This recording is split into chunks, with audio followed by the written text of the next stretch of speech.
Hello, my name's Liz Rowlinson from Place in the Sun, and I'm delighted to be here today with Julia Reyna. Hello, Julia.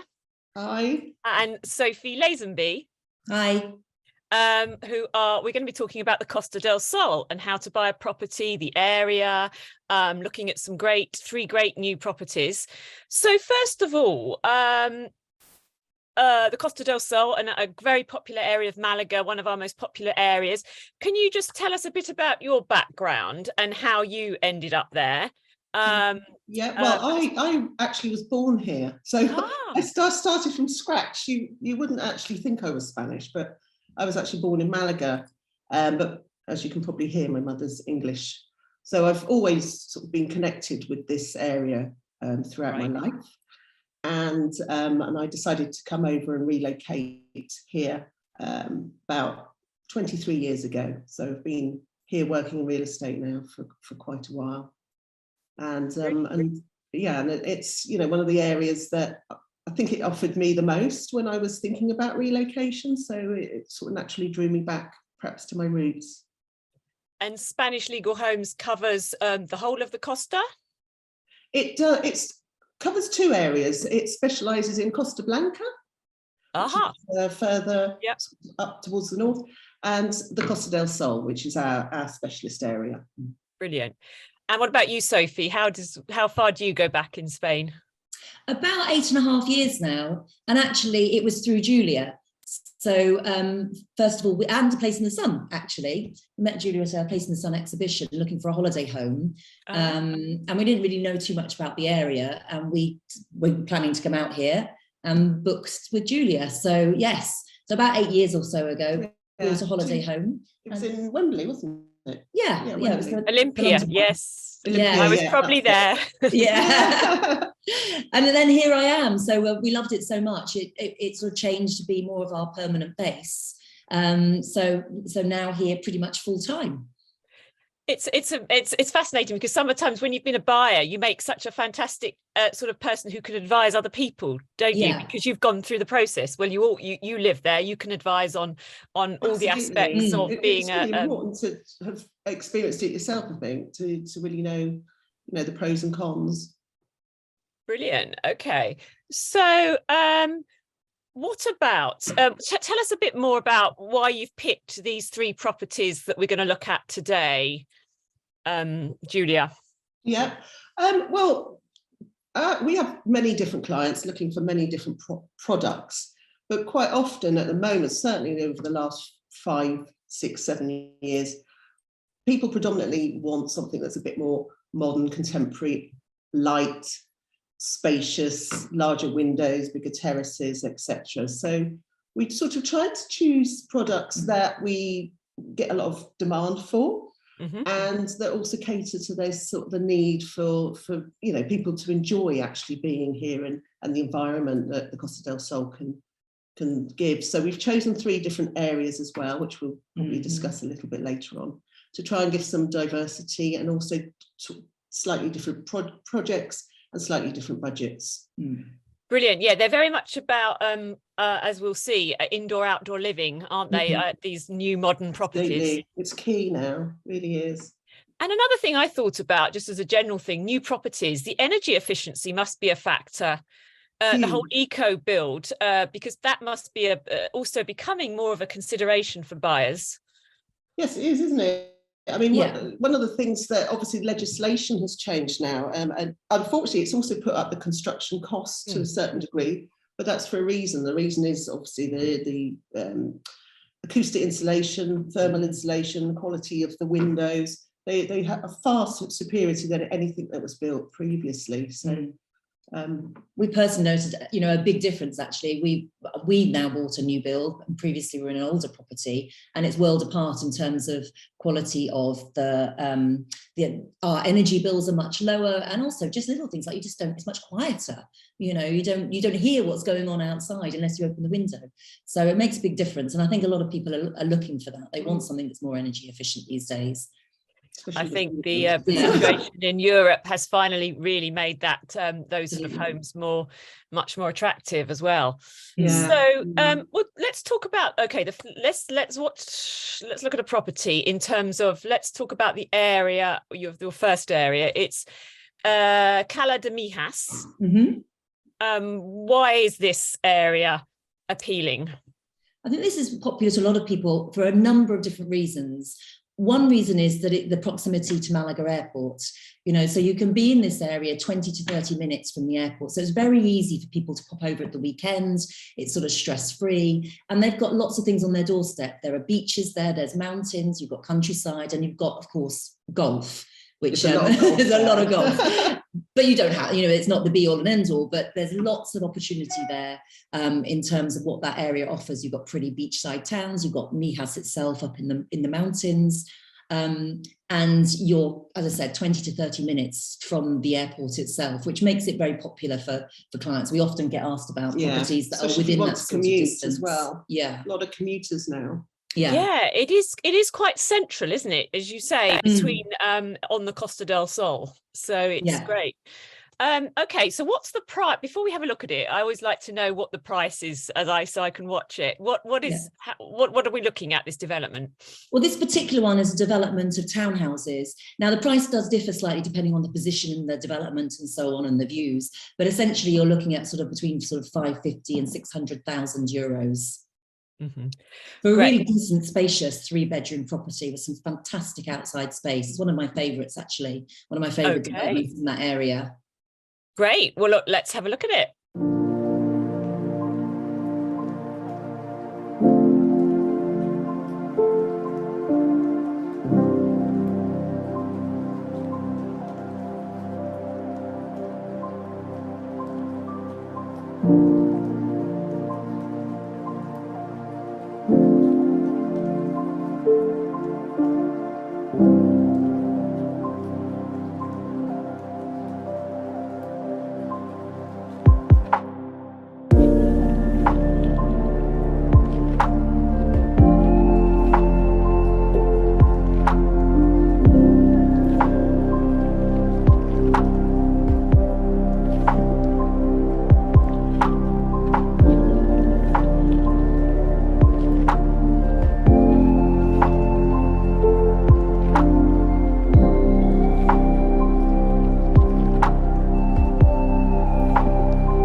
Great, yeah, very, very slick and modern, as you say. Presumably, the these properties are also great for rentals, being in such a golfing area. Yeah, you've got the golf on your doorstep, numerous fantastic courses, but also if you're not that interested in golf, there's a lot else to do as well. So you've got golfers all year round, but you're also only about, well, less than 10 minutes down to the beach, the really pretty beach town of Cala de Mijas. So there's lots going on there. So great for families as well. And also actually in that area, so on your doorstep, you've got restaurants, you've got hotels, you've got gyms, so you've got plenty on site, which again makes it really appealing for somebody looking for a holiday rental. So all year round, really, it appeals. And what about the timing of this? This is a new home. Do you buy it off plan, or are they built? Can you just, if I wanted to buy one today, when could I have it? Well, these ones, the great news is, Liz, if you want one, they're now ready. So they're key ready. So literally we can go in them, we can see them, you can walk around, you can touch and feel everything, and they are literally key ready. And I think one of the other great things about this particular development is that on site they have after sales there. So if there are any issues, if there's a hiccup, then you've got people there to come and sort things out for you, which can be reassuring for people buying a property overseas. I know that it's quite an early stage, but do you know roughly what the community fees would be for this? Because people are always ask, that the running costs are quite important, aren't they? Yeah, they are. I would have to check. I think it's about €250 per month, but we can check. Right. Okay. Us to do so. Great. So what are the key? We've talked about, obviously running costs are one of them, but what are the other factors about when you're considering buying here? What should buyers think about? I think it's about how they would like to use their property and how they're going to spend their time when they're here.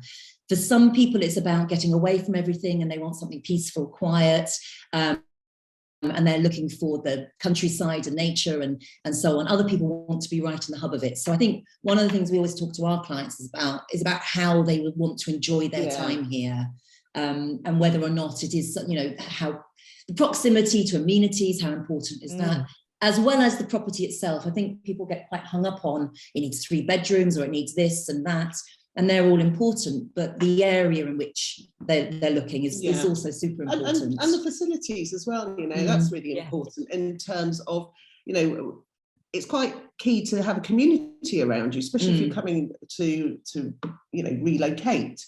It's looking at what facilities, what medical facilities you've got around you, what sports facilities, educational facilities. And also commutability if you need to commute. So there's lots and lots of different elements, I think, that come in really to make a location right. That's the Costa del Sol just is very, very rich in amenities and infrastructure, isn't it? Which is why it's so popular. And growing so all the time. Yeah. We're seeing lots and lots of reinvestment coming in now, and many new international schools opening, many more sports facilities opening up, new golf courses. I mean, it's just everywhere, really. Yeah. Mm-hmm. And very international as well, isn't it? Would you agree that it's still a bit more international than the Costa Blanca in terms of people buying? I think it's very varied here. So I think it is international at Costa Blanca, and I think what you get here is more of a richness and variety of nationalities. So from all over the world, really, so obviously we Brits love it here because of the proximity to the UK, and it's easy and so on, but also a lot of Northern Europeans, but also Canada, Americans. Yeah, I've been really surprised, having done it for 23 years, worked with the clients, we're seeing a lot coming in from sort of America, as you said, Canada. We're getting lots of Canadians now, lots of relocations. Yeah. There's a few new flights from America to Spain this year, so I think that's all adding to they're discovering the joys of Spanish living and absolutely. And remote work. The Swedish airlines are also doing lots of commuter flights coming in now, so we're looking with there's always new ways opening up and bringing in different nationalities. So it's quite interesting. And I think one of the factors obviously is the Spanish way of life, but also the cost of living here, you know, so comparing cost of living, for example, in Canada to here is a really, it's a huge difference. And that's really appealing for people who are looking for either a holiday home or in many cases looking to relocate and maybe retire here, etc. Mm-hmm. And talking about relocating, you if someone sort of buys through your companies, you have a big support network, don't you? It's not just buying, selling the property. Really, you've got advice, you've got legal side. Can you just explain what comes with it? Julia, maybe. I don't mind, you do that. Yes, I mean, I think it's, again, really important to have that whole network around you, and it's lots of different things, but language is probably really important to consider right at the beginning. So if you're going to, for example, get legal advice, make sure that you're going to pick a lawyer that has a very good understanding of your own language, because not understanding and getting confused or not being explained things properly can really, make it a much more difficult process, but it shouldn't be. It should be very straightforward. And we also work with bilingual finance experts if you need finance help, or furniture, for example, packages where a lot of people, they want to just deal with a company who will go in and fit everything for them. So they just turn up and everything's done. Then you want to have a good, reputable company that's going to be able to provide that facility for you, and communicate well so that you end up having the furniture that you actually like, which is quite helpful. Yes. We saw some beautiful furniture in the sort of show home. You can buy furniture packages just like that, can you? Yeah. Very much. They're great, and we've got so many clients that really love them, particularly if, for most people this is a second home, let's say, and they don't have the time to keep going backwards and forwards and looking for furniture, and these companies, they come in and you have choice, and you have choice of styles, different quality, different price ranges, and they literally come and kit it all out, bedding, towels, cutlery, crockery, and just all done. So easy, which really makes a big difference. Hang the curtains, that's really important, because that's a horrible job. And do all the jobs you don't want to. And that's a key point, because I find that people are so busy now, and there's less appetite to do any work to properties. Obviously, with a new property, this is the advantage. It's just they just want to arrive, and it will be. They're coming here to enjoy the lifestyle, to enjoy being here. They don't. The last thing a lot of people, not everybody, but a lot of people want to do is doing DIY. They want to be out and just living. Yeah, great. Well, look, let's have another look at a property. We're going to Benahavis, I believe. I was there last summer. Fabulous area with stunning views. Tell us about. And it's where we are right now. Tell us about, for those of people who haven't been, what is the advantage of being in this area? Yeah, Benahavis is really quite special. It's actually the wealthiest municipality in the whole of Spain. A lot of people don't realise that, because it's only a tiny village. But there's a very affluent area around it with golf courses and large villa estates. So in that sense, it's very unique anyway, but it's only 7 kilometres from the coast. So it's very easy to get down, straight down to the beach and back up. It's set in a nature reserve, which makes it a very protected and natural environment. And I think certainly since we had, the lockdown and COVID, and people's priorities have changed quite a lot, and their outdoor space, a quality of the air, being near to nature has really sort of become something that's quite more predominant perhaps than it used to be. It used to be all about wanting to be on the coast and on the beach, but it's kind of changed a lot. So, Benahavis has got a lot of really special qualities. Am I right in thinking, I know you said about it being that a very wealthy area, does it equally have quite low taxation? Yeah, really low. Yeah. So that's in something. This area, and that's, we're sort of between, for those that don't know, it's a village that's sort of set a little bit back, 7 kilometres from the coast, but it's between Marbella and Estepona. Which is known as the Golden Triangle. So those are the 3 keys. Right. Comparatively, between the taxes and costs and even community fees, like we were talking about earlier, that it's quite a lot lower in terms of those fees, which again obviously is appealing to people. Yeah, and I think there's a couple of schools, isn't there, as well in Benahavis that are popular. There's quite a few. They've got international schools. There's one in the village itself, which is great. So there's loads of amenities here. And there's I think one of the lovely things about the village that we fell in love with is just the community as well. Yeah, and it's nice friendly. And it's full of restaurants and bars as very well. importantly. So that was always like quite a priority for both of us, wasn't it, really? Might have been. Yeah, there's a very good restaurant that sells famous lamb that I think all the wealthy Abanicos. people from La Zagaleta come to visit. Yeah. Is that right? Yeah, Abanicos. Yeah. Well, let's have a look at property number 2. How much? We're looking at a luxury villa. Yes. How much is this? Nice. This villa is, well, they're set in a gated community, a boutique gated community on the hills of Benahavis.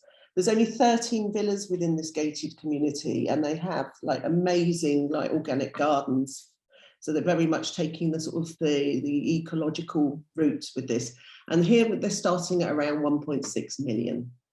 Right. Okay. And how many square meters roughly are they? They're around, well, it depends on the model. You've got 4 different models, A, B, C, and D, but they vary between sort of 320 and 500 square meters. So big. Yeah, they're really big, and they've got huge basements that you can adapt to, utilize however you want. So they're quite substantial properties. Great. Let's take a look.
Brilliant.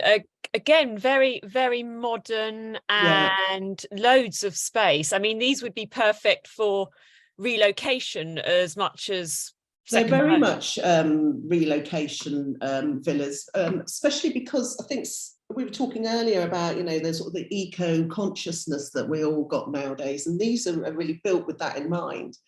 So they've, as I said, created a large organic gardens within the community where everybody will be able to eat their own fruit and vegetables that are organically grown. They're also very eco-friendly built. So they've got the aerothermia system, which is something we see a lot now in the newer builds, where they're using the energy from the air and creating electricity and subsidising their bills. And the other thing that they also tend to do quite a lot in these types of villas is, what do they do in their villas? They use a lot of natural materials within the architecture, which is nice. So there's a lot of wood and there's stone, wasn't there? Stone, yeah. And also the large windows brings in all the light as well and the views. Sure. On this, I think the value of these would fall under the sort of so-called golden visa if people wanted to get one of those to get residency. Is that correct? Can you just explain? Yes, as long as it's over an investment over 500,000, it doesn't have to be in one investment. It's accumulative. So as long as all of the investments come up to 500,000, they can get the golden visa, which makes it, obviously, if you want to commute more, that's perfect. The other thing that these particular villas have within their gated community of 13 properties is they have a co-working area, which we're seeing a lot more of now, aren't we, in new builds, because where people want to run their businesses from abroad and then commute back as and when they need to, it means you're not sacrificing your own property, or actually you can just go to work and come back, even if it's just... Well, I was going to say there's space to have a home office in that one of these. There is, yeah, but as I said, they've got this within the community anyway. So, and I find quite a lot of my clients, they actually want to, if you've got friends and family, which is going to happen, you're going to have lots of friends and family coming to visit. Coming out the woodwork. Yes. Then you can go off and concentrate, do your work, and then come back and come back to that sort of holiday environment, if you like. And I think also some people, although very happy working at home, still want that sort of human contact. So going into a space where they can don't have to go all day, but spend a few hours there and engaging with other people. There's a bit of a networking opportunity as well with with your neighbours, but also that sort of human contact through the day rather than just being in your office on your own. Doesn't appeal to everybody, but it certainly appeals to many. No, and I'm sure not everyone wants to come and work in Spain. They want to take their foot off the gas. Yeah. So there are alternative options, aren't there? I mean, there's the non-lucrative visa, isn't there, for people who are retired, for example, which... Yeah, and also the nomad. They've just brought in, I think it wasn't long ago, was it? They brought in the nomad visa. So that allows people to come here on an annual term and work. But not have to be a tax resident. Sure. And I think with the golden visa, you're not meant to be able to get a mortgage. Is that right? Yeah, you have to be a cash buyer. It's 500,000 unencumbered. So it depends on how much your mortgage is. If the property is $1 million and you've got a mortgage of 400,000 and you've got a 600,000 investment, that's okay. As I understand it, the actual investment has to be at least 500,000. I mean, whenever we have clients asking about the visas and the legislation, we always recommend a good bilingual lawyer. Yeah. I mean, we recommend Raquel Perez. We've worked with her for many years now, and she's really quite specialist in that relocation and visas, and because legislation changes all the time as well. So sometimes it can be quite hard to keep up to scratch with it, but that's certainly one of her specialist areas. So we will be actually including a link to her on this. She's great. Brilliant. She's really helpful as the feedback we get from our clients who've used her. She's super helpful, always available, answers their questions, and that's what you want really when you're making a big purchase like this in a different country. Yeah, no, I've come across Raquel, and I agree that buyers are, you need an expert really to hold your hand when it comes to the whole visa side, because it is tricky. But and she can deal with it all. She can deal with the visa, but also all the property purchase as well, etc. Insurance, all the things that come along. Even utilities, getting set up with your electricity and your water, they can organise all of that, which again is great and reassuring if you're not able to be here during that process. Sure. And what would be the purchase taxes on buying one of these new properties? 10%. Right. It's on new build, it's 10%. Okay. Right. That's it. In Andalusia, anyway, it might be different other parts of the country. But it is, you're right. Yeah. So that's a good point, that everything you're saying about the Costa del Sol here is a lot of it will be different in the Valencia, where the Costa Blanca is. Yeah. So well, so how has the market changed, Julia, over the last 3 years? I mean, it's been a very unusual time, hasn't it? Yeah, well, that's to say the least, isn't it? I don't think any of us saw the COVID lockdown coming, and that's for sure. But it's really changed our market here quite extensively. One is people are looking for much more substantial properties now.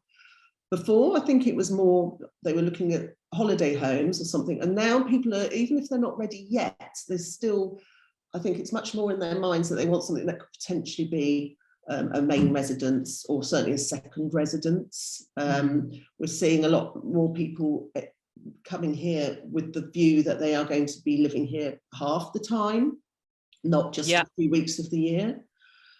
So I think that's really changed, and the type of properties as well has to be, or tends to be, something that's perhaps a little bit more than a holiday home.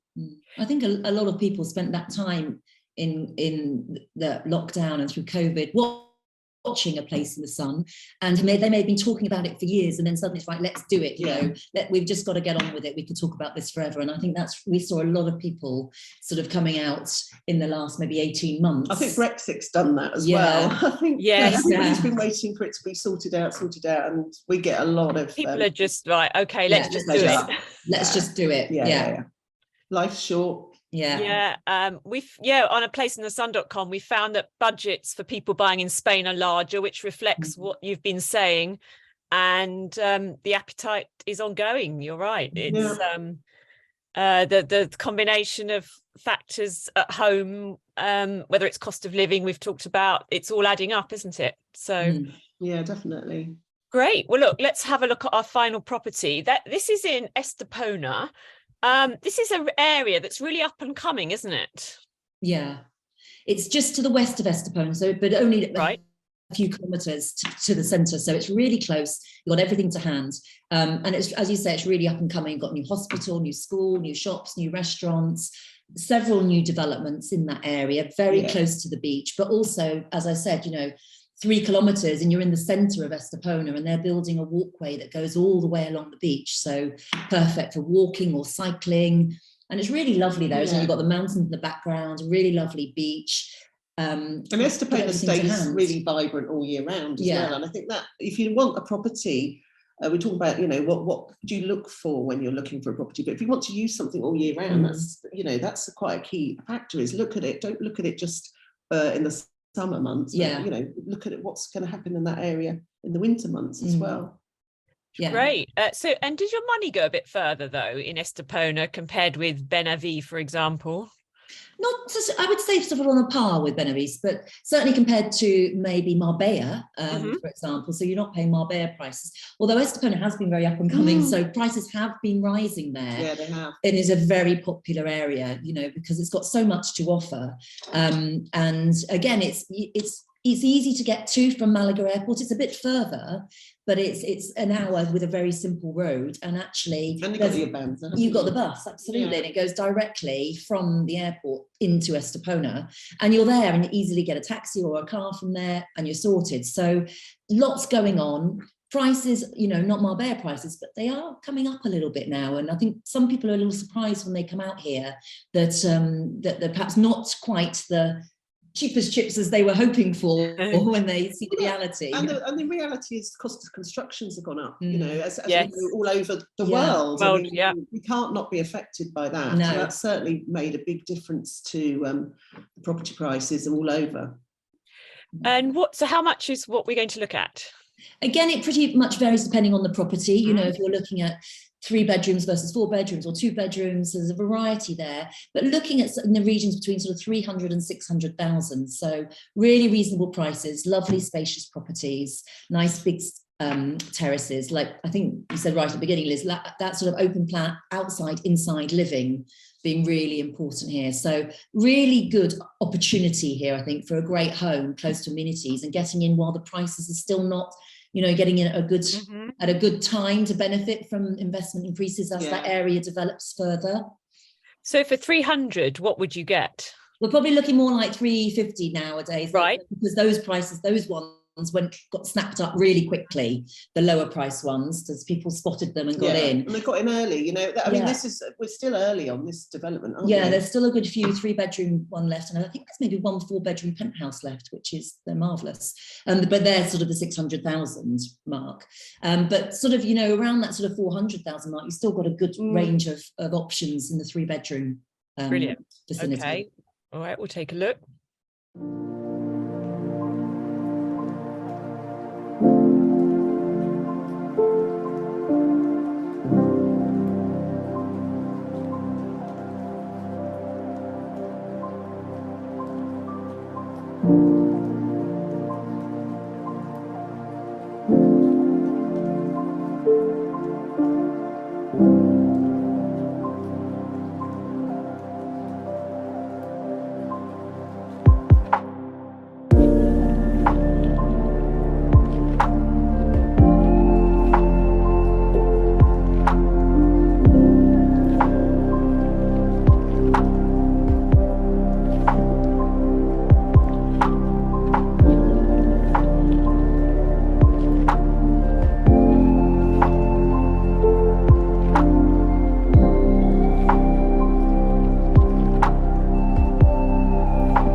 So yes, again, another beautifully contemporary sort of slick project. So much space again. One thing you talked about, the advantages of, we talked about furniture eco efficiency. Can you, if you buy early on this, can you make make bespoke sort of changes on the finishes or even the layout, or is it often not the layout? Now, this particular developer we love because it's a smaller one, isn't it? Rather this is unusual, so don't take this as the norm. No, but this particular development does allow you to make changes to the layout, for example. Say, I don't want that wall there, or can I have a window here? And they'll absolutely consider and make those changes, probably at a cost, but you can have that conversation. I just want to point out at this stage. Yes, if you're in early enough. Obviously, once they've built the walls, then, then that's there.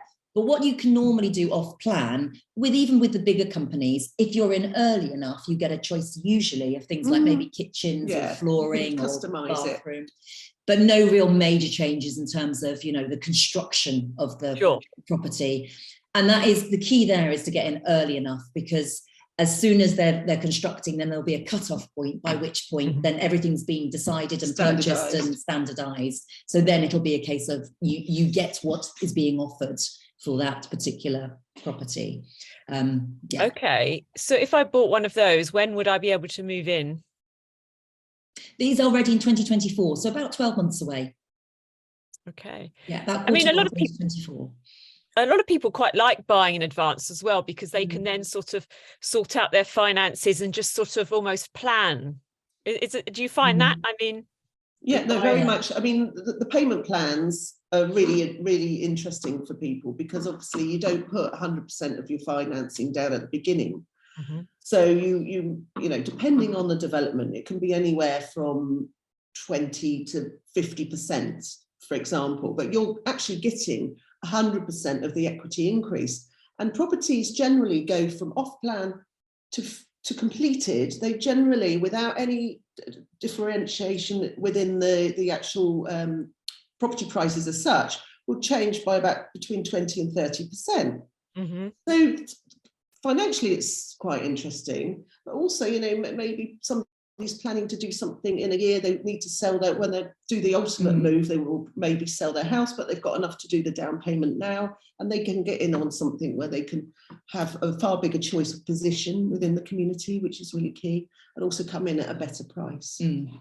Yeah, that's a good point, because often people say that either the corner property is highly prized, or the way it's facing, or the view. It's that's another good way. Yeah, if you can get in early and cherry pick the best units, obviously that they have a higher increment over the time. So yeah, it's good. So if people are watching are thinking, oh, I love all these properties, or one of them, they want to come out and have a look at the site and what's been built so far, how can they organise that with you? Well, if they contact us, and we'll be providing details of how you do that, what we'll do is have a conversation with them to arrange when they want to come out and what they're looking for, and understand their needs. And then we would plan to spend probably a couple of days, at least initially. Yeah, organise a tour. Suitable. And suitable properties that match what they've told us they want, but also the areas, because it's really important, as we said earlier, that it's not just about the property itself, but what we find really important is to show them, if they were here, if they decided that was the property for them, what's around them, what would they be doing, what's available to them locally. And that helps people really narrow down the area and therefore the properties that we've got to look at. So we usually spend a couple of days doing that with clients. I think it's quite key as a consultant that we actually do, we probably spend at least half the time, explaining, if people don't know the particular areas, explaining the areas, what each one has in terms of facilities, and so they get a feel, because obviously if the location is not going to work, it doesn't matter how many floor plans you send somebody. No, you're right. Location is key, isn't it? And I think I was going to say, one of the things I think that's important to us is that we're independent, so we've got access to all of the properties that are available, and we've very much focused, so we've got nothing to sell. All we're about is finding out what is important to the client. So that's where we spend a lot of our time, is really understanding. Yeah, we're not biased on the products that we offer. So if something's not right, we encourage honesty, say, tell us, let's not waste our time. Let's focus on what's going to be right for you. And that's where we'll spend the time, rather than traipsing around lots of properties that may be of no interest. Okay, so what we've seen today is roughly starting at sort of 350,000 euros. Do you have any product for less than that that people could come out and see if that is a bit above their budget? Yes, we do. Yeah. We obviously, in our area, it is the most sought after and considered the most prestigious.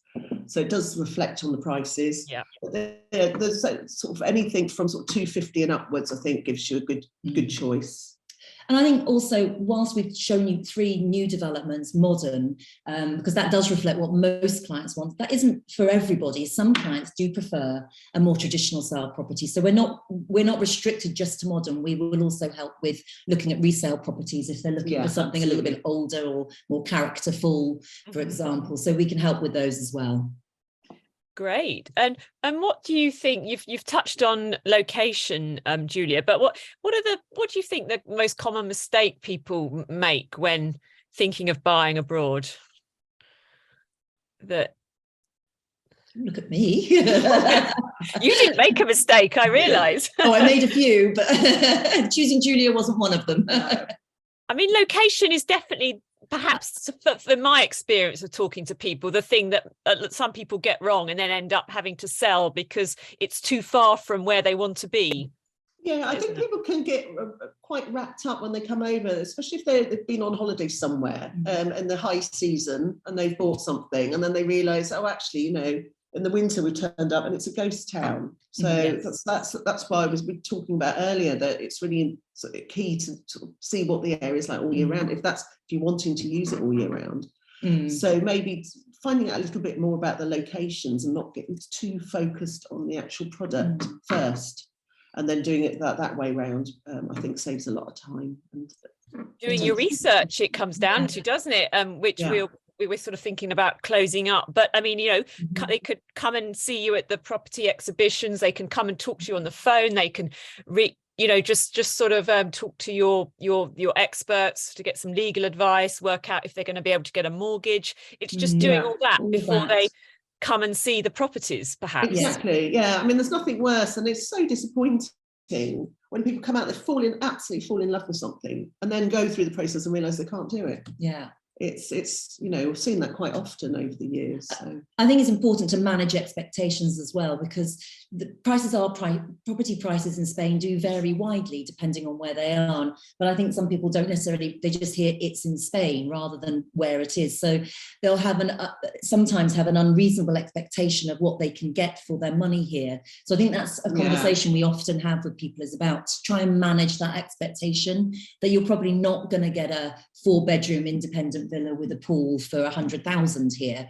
you know. So that's a conversation, but I think that's part of the research, Liz, as you're talking about there. Yeah, it's about understanding the market and the area and what's involved and the costs involved, to make sure they're really clear about, is this viable for them? Are they going to get what they want? And is this the right location for them? Save wasting their time, really. And, and you've pointed up someone that often people say to me, Sophie, that people look, you can do your research online, but a lot of properties are some of them are actually already sold, or they're not available. So actually very often the internet can be very out of date. It's one of our biggest enemies sometimes, isn't it?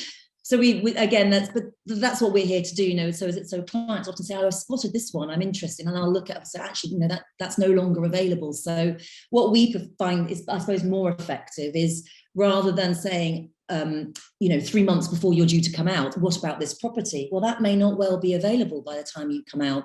It's much better to get an understanding of what it is you're looking for and where, and then near the time, what we'll use is our experience and our expertise and the availability at that point to organise properties that are available for you and that do meet your criteria. Otherwise, as Julia said, it's really disappointing for people.